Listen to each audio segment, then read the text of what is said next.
Today I turned 38, and I thought it would be the perfect time to share 7 lessons I've learned over the last 12 years as an artist. Becoming the best artist you can be isn't just about learning how to paint, like what I usually teach on this channel, but about all the other important stuff that can make or break your art journey. Things like time management, dealing with failure, and how to cope when people say mean things about your art. Over the years, I have spoken to thousands of artists and heard firsthand the struggles, doubts, and frustrations that come with a creative life. So in this video, I'll be sharing the 7 most important lessons that I have learned as a working artist.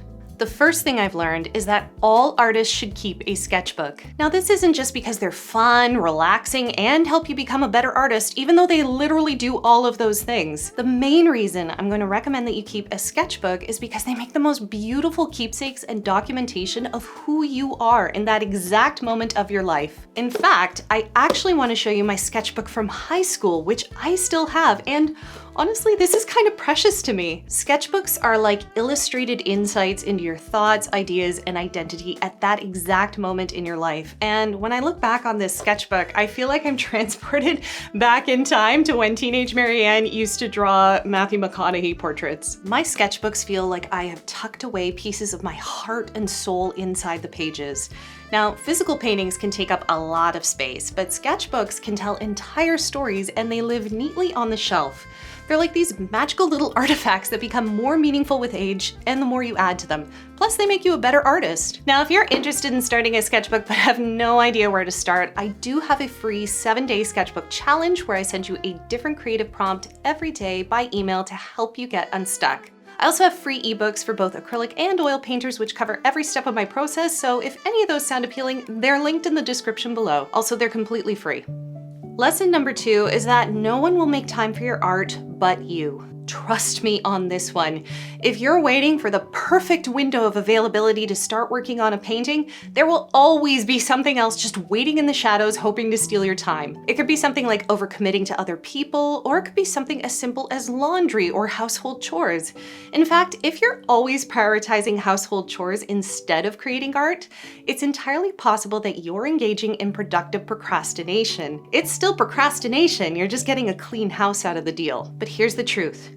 If you want to get any art done, you may have to admit that making time for art means designating it as protected space on your calendar. So let's just say you're looking at your calendar and you see that tomorrow is clear, so you need to set clear parameters to make sure that nothing interrupts that. Put it on a post-it note, enter it into your Google Calendar, do whatever you need to do to say, I am committing to doing art tomorrow. Otherwise, I can confidently say that something or someone else will trundle along and fill up the time instead. Ray Dalio says in his book Principles, I learned that if you work hard and creatively, you can have just about anything you want, but not everything you want. Okay, so if we know that having everything is impossible, we have to protect and block our time so that the things that do matter to us get priority. And sadly, no one else will do that for you. So if you want to make art, make sure that you make the time.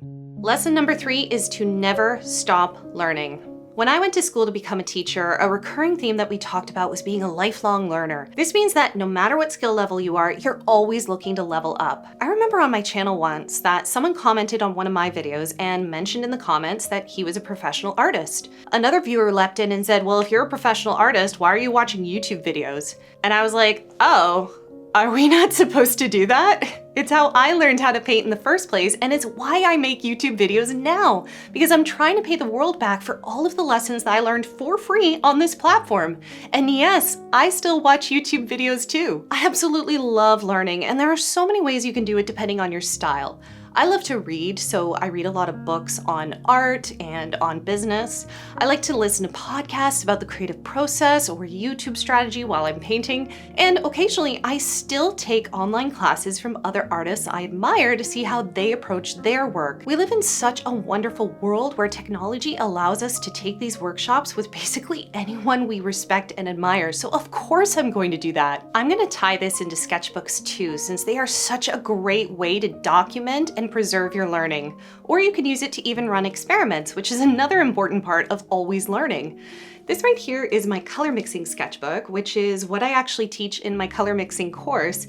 And it's full of all these notes and charts and lots of important things that I can use whenever I feel like I'm getting stuck. So I've even noticed that in my acrylic painting sketchbook, I can actually see such a noticeable improvement between the paintings that I was creating a few years ago, which is what I'm currently showing you, versus paintings that I created a few months ago. And it's really amazing for me to be able to see that difference so clearly. Being a proactive learner helps you avoid plateaus and keeps the work exciting, which I find helps me stay motivated. As a side note, if you're interested in learning with me, in addition to all the free stuff I offer on this channel, I do currently have 2 courses available: painting flowers in acrylic and color mixing with acrylic. So if you'd like to work with me as your teacher, you can check out those courses in the description below.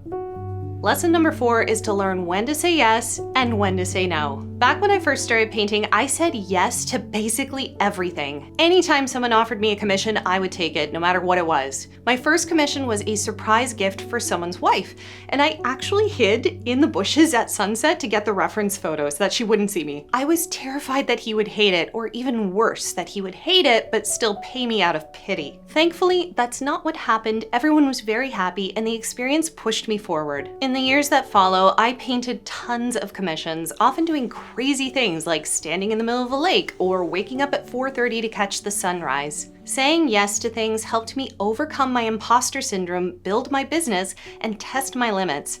I refused to say no out of fear. I would say yes and figure it out later. But now that I'm more established, saying no has become just as important, if not more so. My long-term goal is to keep building my online art education platform, and in order to do that, I have to say no to almost everything that doesn't align with that mission. It's not always easy, especially when there are bills to pay or opportunities that look exciting but don't actually move you closer to what you actually want. Saying no means trusting that closing one door will open another.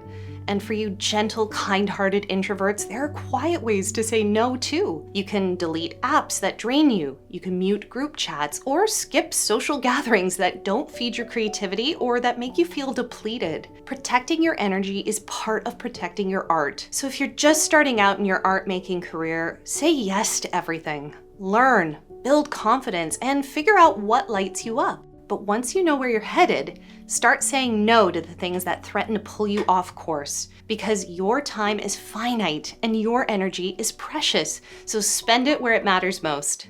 Number 5 is that failure is the best teacher. Ooh, this is a tough one to talk about, and I think I need to do an entire video on this topic, but failure is not the enemy. It's actually the greatest teacher you will ever have. Failure at its core means that you tried something and it didn't work. That's it, that's all. But the problem is that people take it personally and as a sign of some sort of intrinsic deficiency. This is especially true for artists because we're already in a position of creative vulnerability. Making something new and holding it up to the world for judgment is terrifying. And when it doesn't work out the way you wanted it to, it can be devastating. Ask me how I know. Here's the truth. I fail all the time. I'll sometimes work for weeks or months on a painting and the video tutorial only for it to tank on YouTube, or the painting just doesn't sell. Some months I am absolutely crushing it. I've got viral videos, my course is selling well, everything's coming up roses. And then I've got other months where my channel goes super quiet and I wonder if I should just get a job at HomeSense so I can get the staff discount and leave this whole thing behind. But that's how life works. You can't win every single time, and honestly, you wouldn't even want to. Wins only feel like wins when you've known and processed the losses too. So whenever something doesn't perform the way I'd hoped, I do 2 things. First, I take accountability and I look at the data, sometimes with a candle lit and a cookie in my hand to soften the blow. The analytics usually tell me what went wrong, as long as I'm willing to listen. Second, I ask myself, how can I add more value next time? Maybe that means more practice in my sketchbook so I can make a stronger work. Maybe it means studying another artist. Maybe it means finding and fixing my weak points, or analyzing what's working well for others and trying to emulate that. Failure is an exceptional teacher. It's what drives me towards being the best artist and educator that I can be. And sometimes it's better to just release a painting into the world and let it fail than to hold on to it forever out of fear. Not every piece you make will be a slam dunk, and that's okay. Move on, make the next one, and keep growing. Number 6 is a short one, but it's important. Make your working space feel so cozy and homey that you want to be there. This is purely psychological, but it might just remove that friction standing between you and sitting down to make your art. Motivation is a powerful player in your artistic life. Some people call it being inspired, but at the end of the day, it's that drive to go make something. There are 2 types of motivation. Intrinsic, which is this deep desire from within to create, and extrinsic, where you receive some sort of physical reward for doing the thing. Wanting to do something for the sheer love of it is intrinsic, and wanting to do something because you get something out of it, like a paycheck or a cookie, is extrinsic. Now, in education, we always try to promote the intrinsic motivation because it's arguably more powerful since desire is an infinite resource. But let's be real, we're not always feeling it. Some days, I walk into my studio and go, ugh, I don't want to be here. That's normal and very human, so I found that it's helpful to introduce some positive extrinsic stimuli into my environment to help me associate making art with a happy state of being. Positive stimuli are things that make you feel good and for me are very sensory in nature. I like to have a soft, warm lamp glowing in addition to my studio lighting, lots of plants for greenery, my diffuser so it smells nice, and music playing that suits my mood that day. Sometimes even when I'm home alone, I'll still wear my noise-canceling headphones so that I am totally in the zone. Doing all of this makes me feel cozy and happy, and because of that, I can overcome whatever's going on in my head that's pulling me away from doing my art. So even if you're just working at your kitchen table or in your bedroom, light that candle, get that cup of tea going, and make the act of creating art feel like a luxurious, pampered experience that you are privileged to do. And odds are that your brain will start associating your art time as an act of self-care. You'll enjoy it more and be more likely to do it. Number 7 is tough, and it's a topic that I've avoided discussing publicly for a long time, and here it is.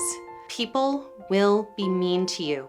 This one's really difficult for me to talk about because I've never wanted to give this topic oxygen or empower trolls, but I have been dealing with mean comments ever since I first started posting my art online. Now, sometimes those comments come from strangers, but sometimes they come from people who are much closer to you. Here's what I've learned.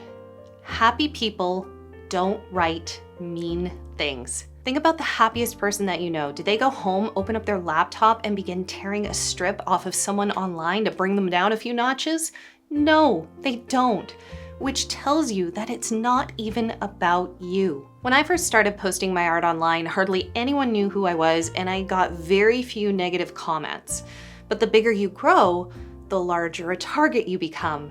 And the last thing you should do is to keep yourself small just so that you're a harder target to hit. So if you're in this industry, brace yourself, because if you haven't already experienced it, it is coming. I have been called arrogant, overrated, even told that I have no business teaching art because I'm self-taught.